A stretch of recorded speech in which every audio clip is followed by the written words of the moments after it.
Hey y'all, today we're going to be talking about a unfortunate thing that can happen to chickens, which I have talked about quite a few times in the past, and that is waterbelly. What waterbelly is when fluid is accumulating in the abdomen of a chicken. Also called ascites, it happens in humans as well. Well, this is basically a side effect of heart failure, and in these production breeds, this is more so common to happen from time to time in these birds. I have a 5 or 6 year old Rhode Island Red that has waterbelly. I have been draining her for close to 2 years now. Unfortunately, I'm having to drain her a lot more often than originally. It took almost a year to need to drain her again, and now it's between 1 to 2 months.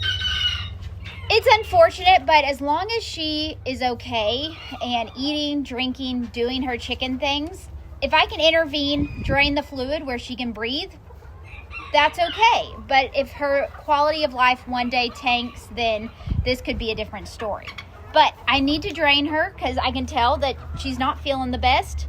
So let's drain some waterbelly and I'll show you what I do. Quick disclaimer, this is not medical advice. I am not a veterinarian. I am just a gal trying to give her chicken some relief. So do not take this as medical advice. So this is Red. Y'all may recognize her from other waterbelly videos.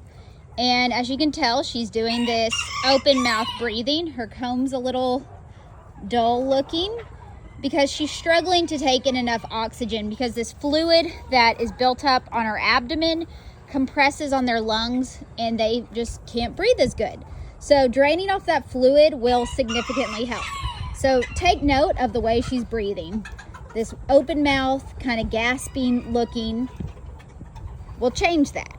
Joining you here at the back end of a chicken, I'm gonna drain her. So I'm going to drain her by going about 1 inch to 1.5 inches below her vent and to the right. You don't want to go to the left, that's where their organs are. Going to the right and poking on the right side of their vent will prevent you from stabbing into something you shouldn't. To drain her, I am using an 18 gauge hypodermic needle. I get these on Amazon in bulk for not very much money. I just keep them in my cabinet for whenever I need them, and today is that day. So these are kind of a longer needle, and you don't need to poke in but maybe 1/4 inch. Fluid will start coming out immediately if it's waterbelly. Don't mind her dirty butt, but see, this is her swollen belly. It almost feels squishy like a water balloon. It feels fluid filled. Her butt is dirty. Basically, she's pooping on herself because it's swollen out. We'll clean that up, but I wanted to go ahead and give her some relief right now so she can breathe better.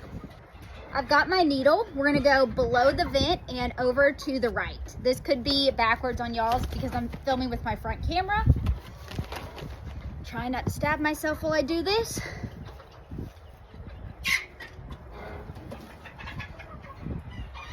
I stab her and fluid starts shooting out immediately.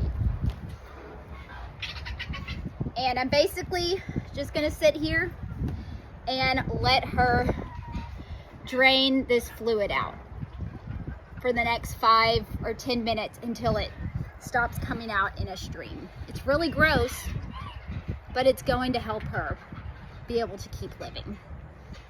Here you can see where the fluid is just draining out of her. I'm not doing anything but standing here and letting it drain itself.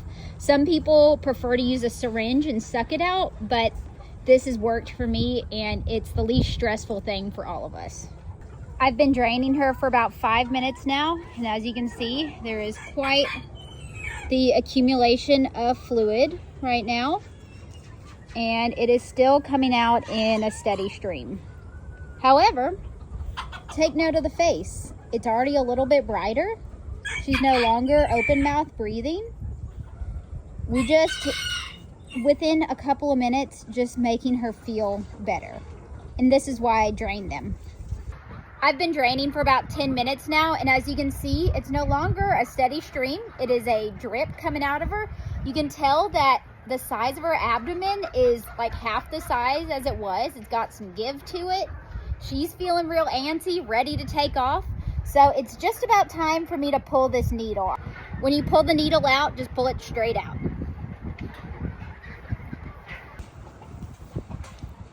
After all that, I think she deserves some free ranging time, so she's just gonna wander around the backyard, enjoy some grass.